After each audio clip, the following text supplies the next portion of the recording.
Hello and welcome. I'm going to be answering WAEC 2020 Biology Objective Past Question 20. So we have a diagram illustrating a part of a flower. So the function of the part labeled 1 is A. Receiving the pollen grain, B. Passage for the male gametes to the ovary, C. Germination of the pollen grain, D. Site for double fertilization in the plant.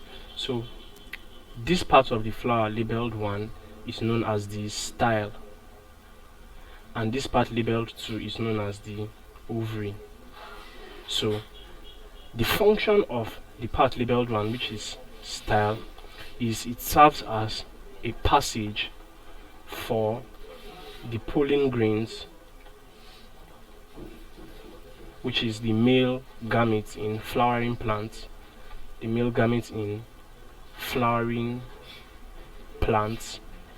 So it serves as a passage for the pollen grains from the stigma to the ovary. So this up here, this part up here is known as the stigma, and it is the side that receives pollen grains, or the male gametes in flowering plants.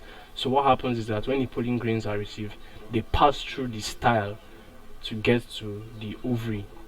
So the style rather, which is labeled 1, connects the stigma to the ovary. Now option B says passage for the male gamete to the ovary. So we have seen that it serves as a passage for pollen grains, which is the male gamete, from the stigma where it is received to the ovary.